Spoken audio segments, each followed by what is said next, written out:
सेवा बहुत कठिन वस्तु है।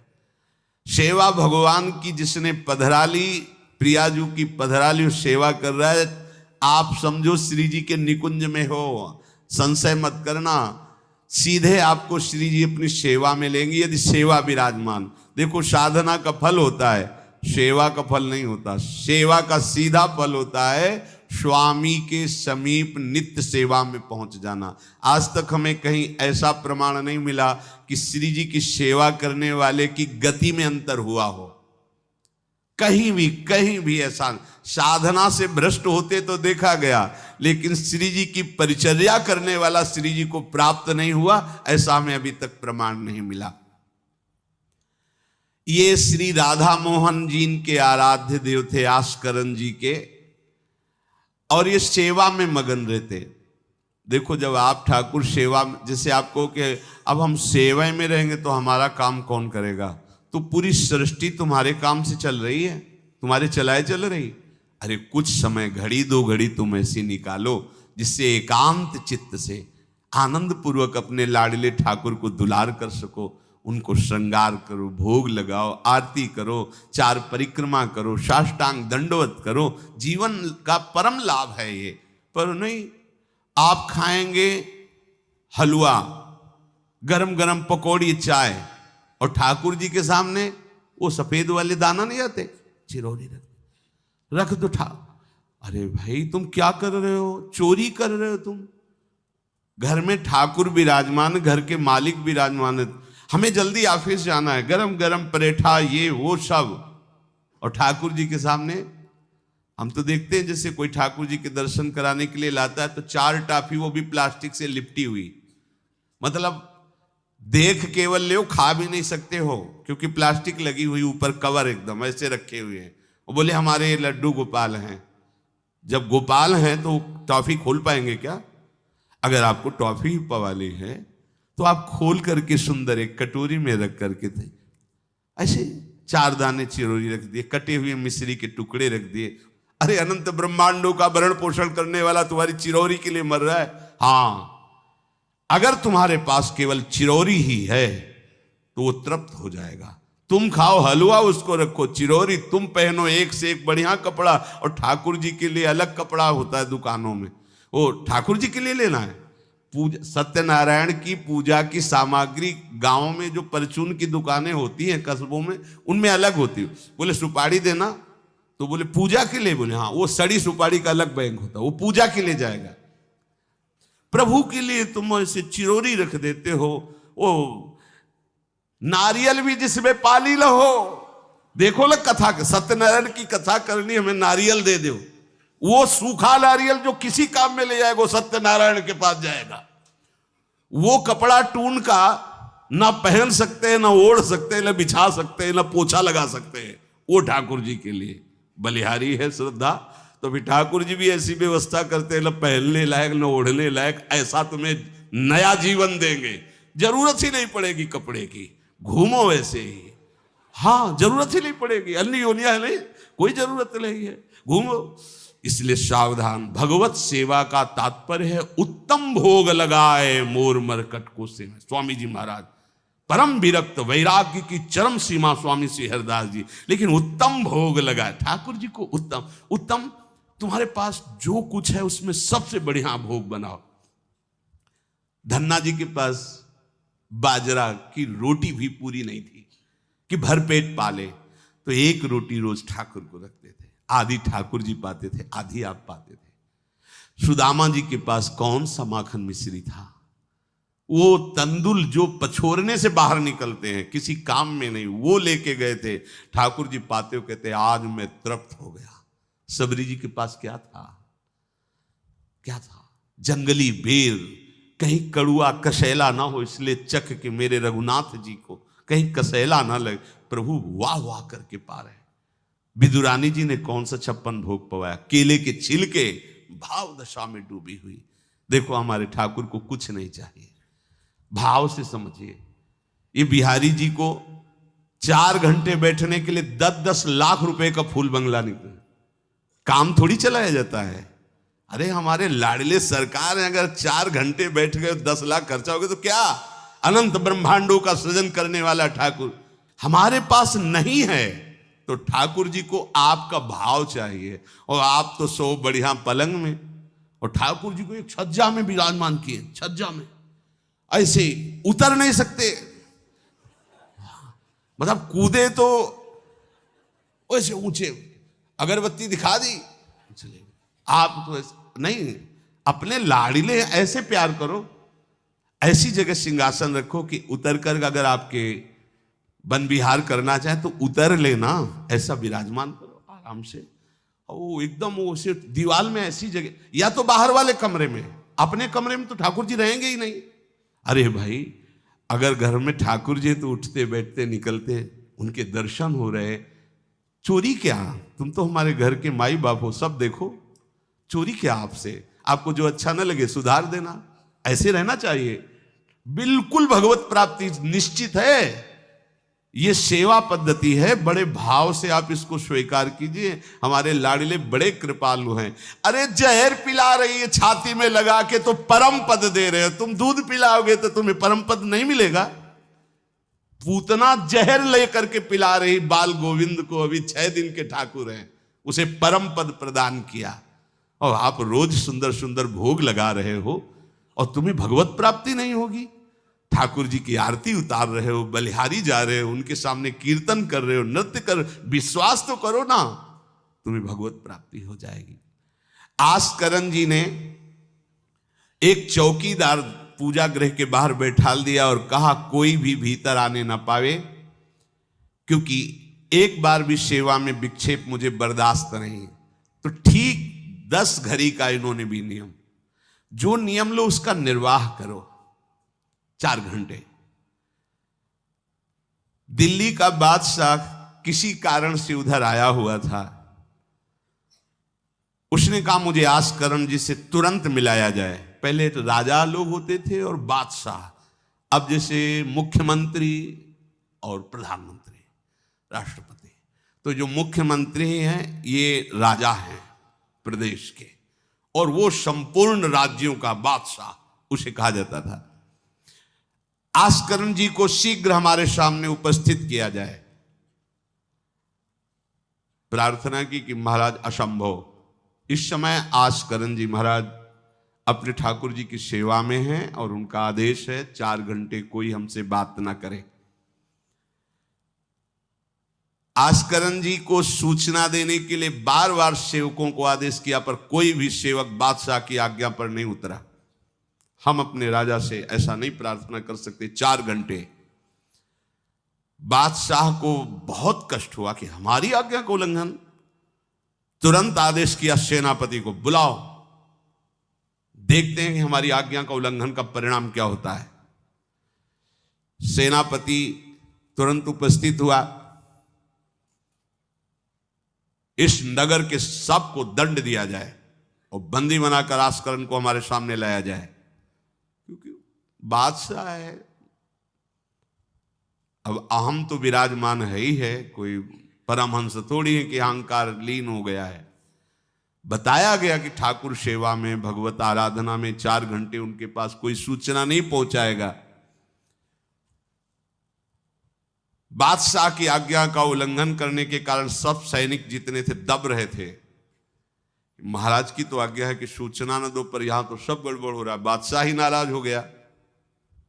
बड़ी घबराहट पूरे नगर में फैल गई और पूरे सैनिकों में फैल गई। ये नरवरगढ़ ग्वालियर से दक्षिण में है।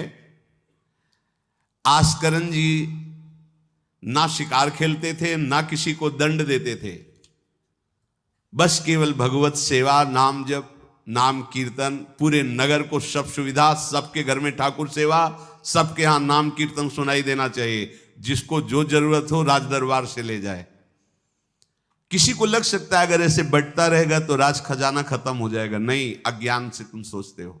एक बार पूज्य पादुड़िया बाबा के यहाँ 500 लोगों का भोजन बना। अब वहां उत्सव में 5000 से भी अधिक लोग आ गए, तो जो सेवक जन थे, भंडारी थे, भाग के आए, बाबा अब तो बहुत ही हानि हो जाएगी, क्योंकि सब लोग आ गए, 5000 के लगभग लोग हैं और 500 का ही भोजन बना है। बाबा जी ने कहा घबराने की जरूरत नहीं, गए अपना ऊपर का चला ऐसे डाल दिया जो रसोई बनी हुई थी, बोले इसे खोलना नहीं, बस बांटते जाओ। सब पा चुके, जितना बना था ना वो भगवत प्रताप। हरिराम व्यास जी की बेटी का ब्याह, रात्रि में बारातियों के स्वागत के लिए एक से एक सुंदर पकवान बने हुए थे, क्योंकि जिनके चेला मधुकर शाह राजा थे उनके पास कमी क्या, सब सुविधाएं। हरिराम व्यास जी ने सोचा ये संसारी आदमी इतने सुंदर सुंदर पकवान पाएंगे, ये तो ठीक नहीं है। वृंदावन के संत जन लेंगे तो अपने ठाकुर का भोग लगाएंगे, पाएंगे, कीर्तन करेंगे। कोतवाल को बुलाया वृंदावन के और कहा सब वैष्णव जनों को कह दो कि तुरंत आ जाओ, रमनिया ले जाओ। देखो कैसी भावना है, बेटी का ब्याह है, बोले संसारी आदमी बाराती क्यों पाएंगे। अब आप हो तो कह दे अरे इज्जत चली जाएगी, बाबा जी को खवाने से क्या इज्जत है, बारातियों को खवाएंगे तो इज्जत बनेगी। ये किसकी, देहाभिमानियों की। और अपनी इज्जत क्या है, श्यामा श्याम, अगर रसिकों को पवाएंगे तो हमारी इज्जत बन जाएगी, श्यामा श्याम प्रसन्न हो जाएंगे। तो श्यामा श्याम प्रसन्न हो जाएंगे, बाराती भूखे रहेंगे, ऐसा कैसे हो सकता है, ऐसा हो ही नहीं सकता है। हरिराम व्यास जी के, अब उनके लिए तो कोई रोक नहीं, उन्हीं की बेटी का तो ब्याह है, जो भंडारे में सब जमा थे, लड्डू गुलाब जामुन ये वो सब भर भर के अमनिया ले जाओ ले जाओ। अब ब्रजवासी संत जन सबको बांट दिया, पर जितना भंडारा था उतना ही बना रहा। कर तुम अकर तुम अन्यथा कर तुम सर्व समर्था सा ईश्वरा, तुम प्रभु के लिए समर्पित हो तो तुम्हारे यहां हानि कैसे हो सकती है कि हम भाई ठाकुर सेवा में समय देंगे तो हमारा काम बिगड़ जाएगा, ठाकुर जी के भोग राग की बात करेंगे तो पैसों की कमी हो जाएगी। पक्की मूढ़ता है, ये ऐसा व्यापार है ठाकुर सेवा संत सेवा, ऐसे करो और कई गुना बढ़कर के हाथ में आ जाएगा, देख लेना। क्योंकि सब दुखों का कारण पाप है, और जब ठाकुर सेवा संत सेवा तो इससे पाप नष्ट होते। जे ही पाप नष्ट हुए सुख का मार्ग खुल गया, पर अज्ञानी जानता नहीं है। अब बादशाह के आदेश से हड़कंप मच गया। कही के पठाई कहो कीजिए लड़ाई, सुनी रुचि उपजाई चली पृथ्वी पति आयो है। पर्यो सोच भारी तब बातियों विचारी कही, आप एक जावो गयो अचरज पाई है। सेवा करी सिद्धि साष्टांग होई के भूमि परे, देखी बड़ी बेर पांव खड्ग लगायो है। कटी गई एड़िए पे टेढ़ी हूं न भौं करी, करी नित नेम रीति धीरज दिखाई है। बादशाह ने कहा आखिरी हुक्म है, आस्करण को हाजिर किया जाने, संपूर्ण सेना से विध्वंस मचा देंगे, नरवर गण को पूरा नष्ट कर देंगे। जो प्रधान सेना नायक था वो हाथ जोड़ करके बादशाह से बोला कि आप समझो, हम आपके सेवक हैं, आपसे लड़ कैसे सकते हैं, आप बादशाह हो, पर मेरी प्रार्थना है आप अकेले जाकर के देख लीजिए, आस्करण जी सेवा में है, अकेले जाकर बात कर, हम सूचना नहीं दे सकते पर आपको रोक नहीं सकते, आप जाकर के बात कर लीजिए। बादशाह को लगा कि बात तो सही कि हमारे ही अनुकूल है, ये कोई वैरी तो है नहीं, चलो कोई अंगरक्षक नहीं। और स्वयं अंदर जाकर के देखा तो सारी सेवा हो चुकी थी, ठाकुर जी की साष्टांग दंडवत कर रहे थे। सत्संग में भी कहा है कि आप लोगों का जैसे शरीर स्वस्थ है तो साष्टांग दंडवत का नियम लेना चाहिए। अपनी ठाकुर सेवा करके 5, 7, 11, 21, 51, 108 अपने ठाकुर जी 4 परिक्रमा की, कहीं से भी 108 दंडवत।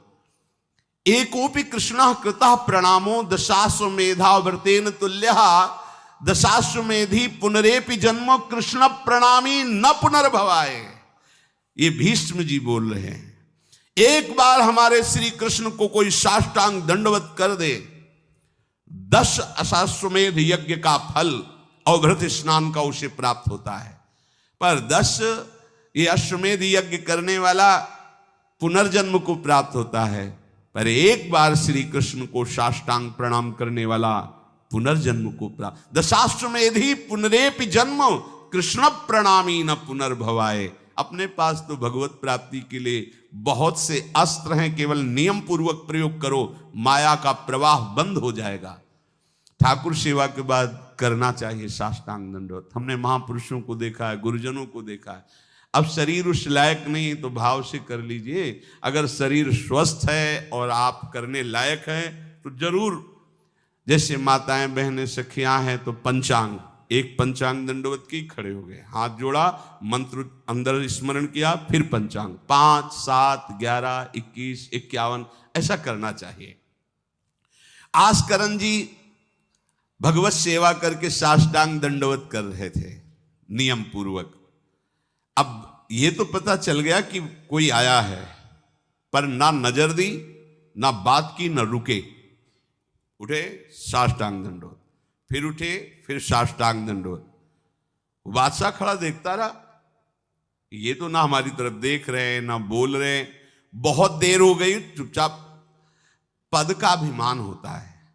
अब वो बादशाह ठहरा, खींची तलवार, म्यान से निकाली और जब ये साष्टांग हुए तो मारा ऐसे तो एड़ी उड़ गई, कट गई एड़ी आस्करण जी की। लेकिन आस्करण जी ने ना दंडवत रोकी, ना मुड़ करके देखा, खून की धार बह रही।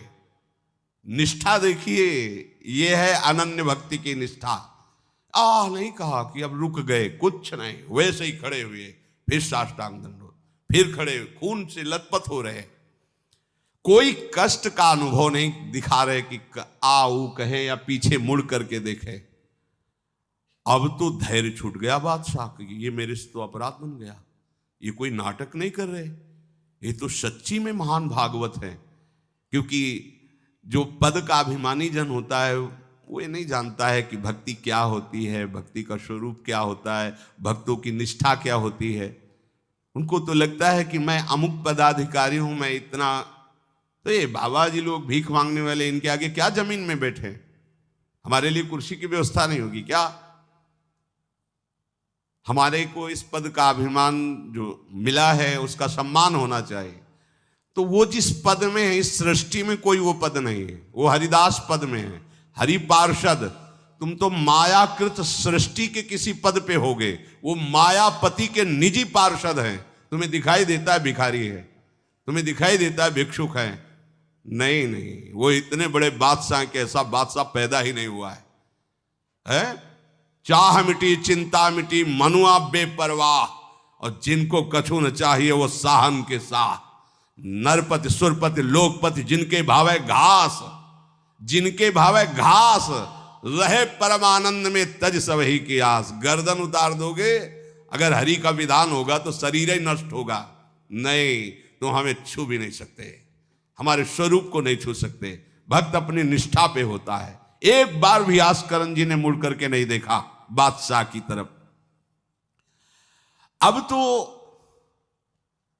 धैर्य छूट गया बादशाह की, गलती हो गई हमसे।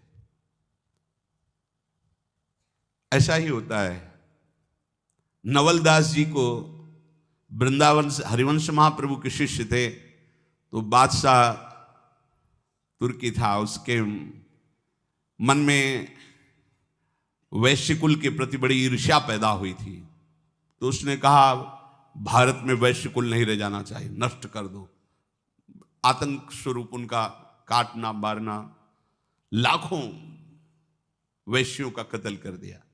पता चला कि दूसर वैश्य एक वृंदावन में भी है। आए, उनको बंदी बना लिया, सामने पेश किया, कहा सर झुकाओ। कहा तो झुक चुका है एक जगह, राधा वल्लभ लाल के चरणों में। अनंत कोटि ब्रह्मांडों के बादशाह के सामने सर झुक गया है। अब तू तो एक भूमंडल का जबरदस्ती बादशाह बना बैठा है। बोले जंजीरों में बांध दो इसको, रोज कोड़े लगाओ, भोजन मत दो, फिर इसको हम दंड निश्चित करेंगे। देखते हैं, बहुत अपने अभिमान में है। बांध दिया। सुबह कोड़े लगाने गए तो जंजीरें पड़ी थी और कुछ नहीं था। फिर खोजा तो वृंदावन में राधा वल्लभ जी के दर्शन के, फिर बांध के ले गए। अरे बोले तेरी जंजीरें क्या मुझे रोक सकती है? जब माया की जंजीरें नहीं रोक पाई तो तेरी जंजीरें क्या रोकी? तू लाख बार बंधवा, मुझे नहीं रोक सकता। आखिरकार चरणों में झुका, उनका बंद करवा ये नरसंहार। तेरे इस नर संहार से कुछ नहीं होने वाला, तू शांति से रह, ये ऐसे उपद्रव करना बंद कर। तो ये जो पदाभिमानी जन है, एक अभिमान में न जाने कैसे कैसे बड़े अपराध हो जाते हैं, भक्तों को नहीं जानते हैं। उठी चिक डारी तब पाछे सो निहारी, कियो मुजरा विचारी बादशाह तिरिझे हैं। हित की सचाई यह ने कुना कचाई होत, चर्चा चलाई भाव सुन सुन भींजे हैं।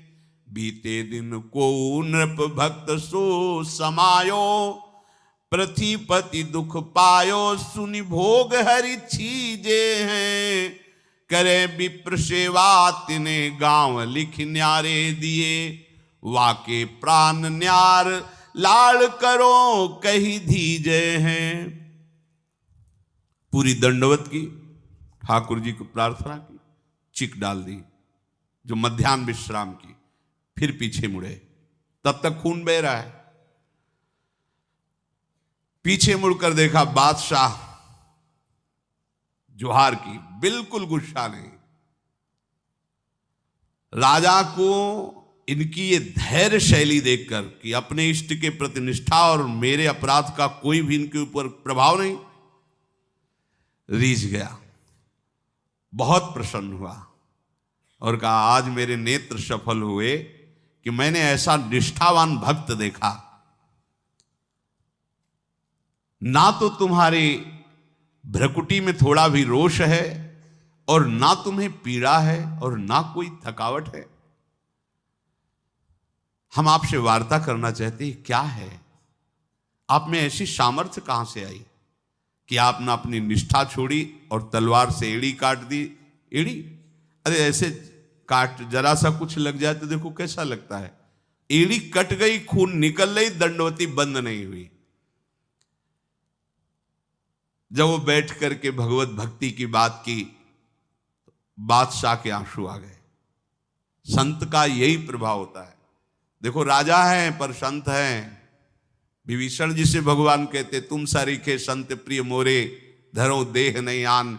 ये नहीं भूल होनी चाहिए कि अरे ये तो बड़े अच्छे कपड़े पहने, ऐसे ऐसे, ये क्या भक्ति करते हो। भक्ति का मतलब केवल इतना ही नहीं है कि भिक्षुक वेश हो। भक्ति किसी से भी हो सकती है, कोई भी हो सकता है, कहीं भी हो सकता है, क्योंकि सब भगवान के बंदे, सब भगवान को दुलार कर सकते हैं।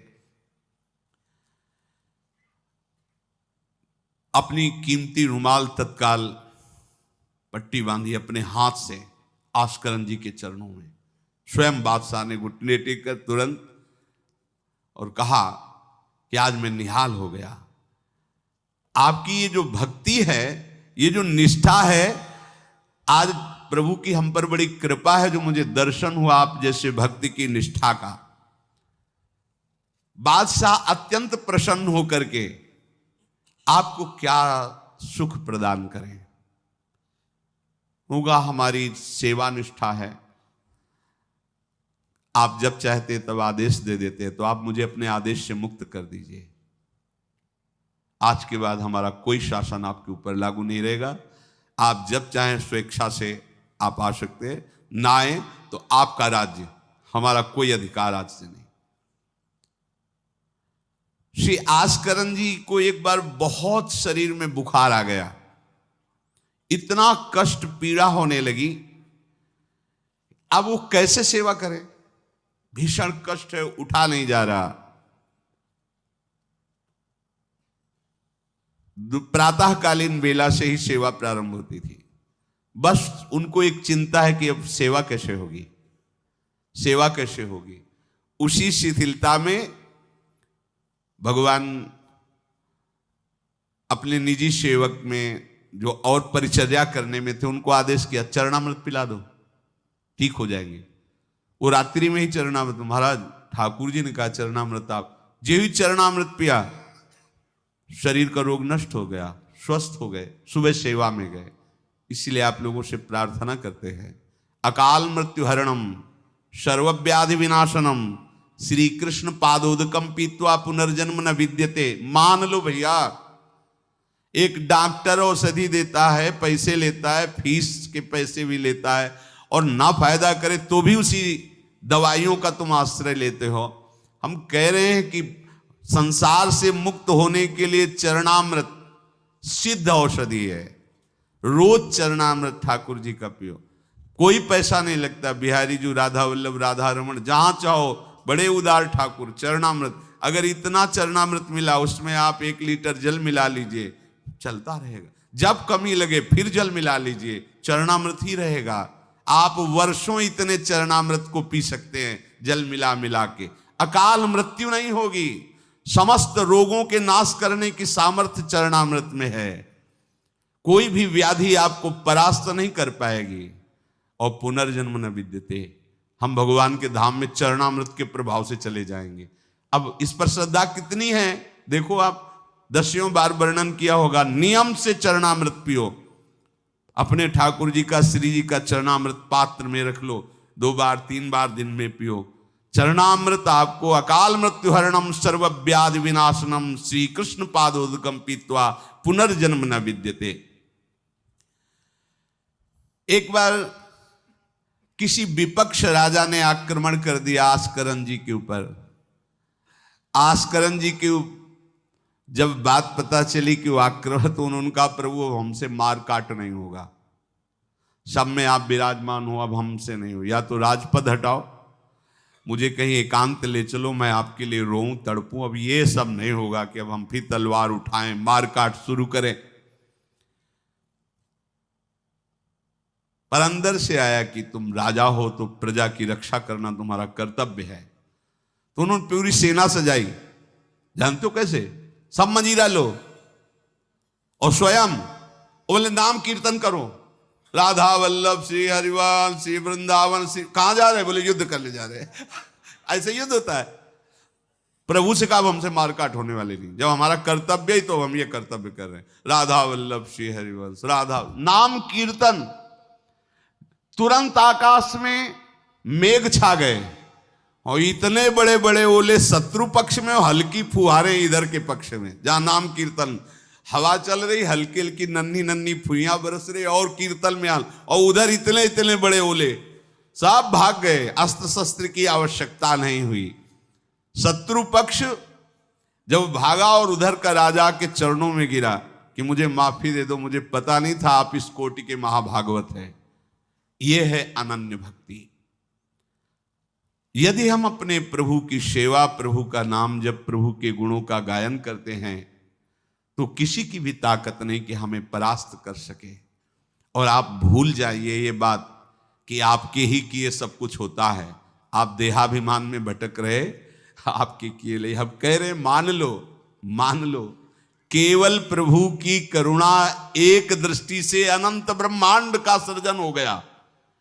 एक दृष्टि से अनंत ब्रह्मांडों का सृजन। भैया तुम्हारा परिवार क्यों दुखी रहेगा? तुम्हें क्यों भूखा रखेंगे प्रभु? पशु पक्षियों को देते हैं, हर जीव जंतु को देते हैं। तुम तो भगवान के भक्त हो, तुम्हारे को कैसे वो नहीं देंगे? विश्वास करो, जो तुम्हें कार्य मिला है धर्म पूर्वक करो, नाम जप करो, प्रभु की सेवा करो। गंदे आचरण, गंदे नशा, गंदी बातें, ये सब छोड़ दो, क्योंकि यही तुम्हारी दुर्गति, अशांति का कारण बनेगी। पैसा बढ़ा है, मदिरा पान करना, व्यभिचार करना, उसे सुख समझ रहे हैं। पैसा है, पद है, समझ रहे हैं कि हम जीवन का लाभ ले रहे हैं। अरे ये लाभ तो सुअर कुत्ता भी ले रहे भैया। निद्रा भय आहार मैथुन हर जीव भोग रहा है। तुम मनुष्य जन्म ले करके बड़े बुद्धिमान होकर उसी भोग रहे हो, तो कौन सी बात? तिनते खर सूकर स्वान भले, गोस्वामी तुलसीदास जी। सुअर कुत्ता गदहा उससे अच्छे। क्यों? क्योंकि अपने कर्म भोग कर ऊपर की तरफ उठ रहे हैं, उनके पाप नष्ट हो रहे हैं। वो आप ऊपर उठकर मनुष्य जन्म कर प्राप्त करके पाप कर्म कर रहे हैं, आप नीचे अधोगति को जा रहे हैं। इसलिए सबसे प्रार्थना है, ये गंदे आचरण, जब आप मदिरा पीते हैं तो आपकी बुद्धि तमोगुण राक्षसी वृत्ति से हो जाती। खुद आपको अनुभव इस बात का, आपकी दुर्दशा हो जाती है, बुद्धि भ्रष्ट हो जाती है। फिर व्यभिचार, जुआ, चोरी, हिंसा कैसे आपको सुख प्रदान करेंगे? ये जो निकृष्ट हैं, जो अधर्म है, जिनकी क्रिया ही दुखमय है, उस दुख से तुम कैसे सुख प्राप्त कर सकते हो? धर्म से चलो, गृहस्थ हो तो धर्म पूर्वक चलोगे तो गृहस्थी में ही भगवान तुम्हारा मंगल कर देंगे, भागने की जरूरत नहीं है। नाम जप करो, ठाकुर सेवा विराजमान करो, जो रूखा सूखा हो अपने ठाकुर को लाड लड़ाओ, अंतिम श्वास तक भगवान कृपा कर ही देंगे। हमारे जीवन का उद्देश्य भगवत प्राप्ति है। इन किन प्रकारेण अब हमारा जन्म इस संसार में न हो, हम प्रभु के पास जाकर उनकी सेवा में रहें सदैव। जहाँ न मरना है, न जन्मना है, न दुख है, न सुख है, न बीमारी है, कोई किसी भी तरह का जहां लेस मात्र भी कष्ट नहीं है, प्रलय और महाप्रलय की वायु भी जहां प्रवेश नहीं करती, वो हमारे प्रिया प्रीतम का नित्य धाम है, वही हमारी विश्राम भूमि है। हम सब खूब राधा नाम जप करें और आकांक्षा करें कि इसी जन्म में हमें भगवत प्राप्ति हो।